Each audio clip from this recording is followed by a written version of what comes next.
MoShiach Rabbi Mendel Kessin part edited written speech based on the MoShiach. The difference between now and the Mashiach era is unfathomable.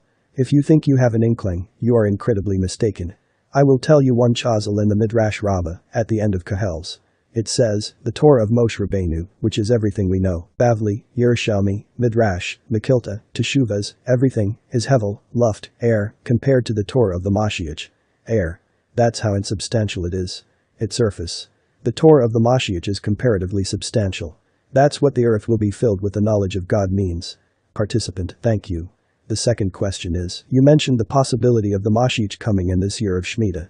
Rabbi Mendel Kessin, yes, because the Gemara, in Sanhedrin, says that the MoShiach comes at the end of Shemitah, which is what, in 3 months, but then you mentioned 2030, that it's a possibility. Rabbi Mendel Kessin, the coming of MoShiach Ben-Yosef is a process.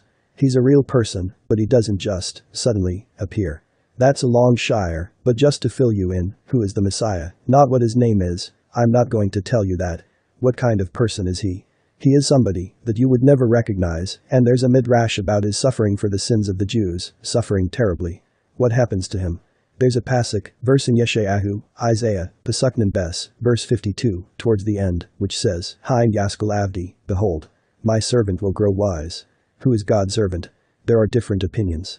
Most people hold it's the Jewish people, but the Targum says it's the Messiah himself. It continues, and he will be exalted, will become exceedingly high, will grow exceedingly. These are 3 expressions of growth. The Midrash asks, why does it refer to Messiah this way? MoShiach starts off as Avdi, my servant in prison, not literally but figuratively. He endures terrible suffering. He's in Golis, exile, just like Moshe Rabbeinu was in Golis for 36 years. When he's released he becomes great. He will be greater than Avraham Avinu. Not bad. Becoming exalted means he will be greater than Moshe Rabbeinu, and he will be greater than the angels. This is a man who lives amongst us, who is going to walk around amongst us. Could you imagine seeing a man that is greater than the angels? It's inconceivable. We cannot imagine someone greater than Avraham Avinu and Moshe Rabbeinu. Forget it. And angels. It means that the MoShiach is the most dangerous man in the universe. Why? If you were to approach this guy, you would drop dead from his kedusha, holiness. It's like Moshe Rabbeinu who, if you recall, wore a mask. You couldn't look at his face. You could not look at the kedusha of Moshe Rabbeinu, same thing. Likewise, you cannot look at the kedusha of the MoShiach. So, when he comes, he's going to kill everybody. Think about that. Fortunately, he starts off at 0, because he's a prisoner, suffering for the sake of the Jewish people. Therefore, he's going to appear as a regular guy, but his potential is inapprehensible.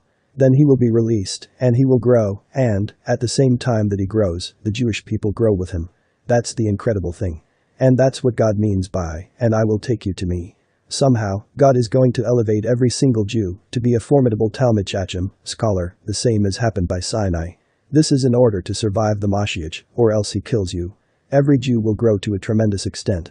How that will happen is unknown, but the MoShiach will grow, and we will grow with him, so we can survive. God has to change the Jewish people. God is not going to bring the MoShiach to the Jewish people who are at the 49th level of Tumah, even though he did that by Moshe Rabbeinu. God had to, because their fall into the 50th was imminent. The MoShiach is greater than Avraham Avinu, than Moshe Rabbeinu, and greater than the angel, Gabriel. And MoShiach is a human being. This is what the redemption is. We are looking at a time when we cannot imagine the greatness of every Jew. You won't even be able to recognize yourself.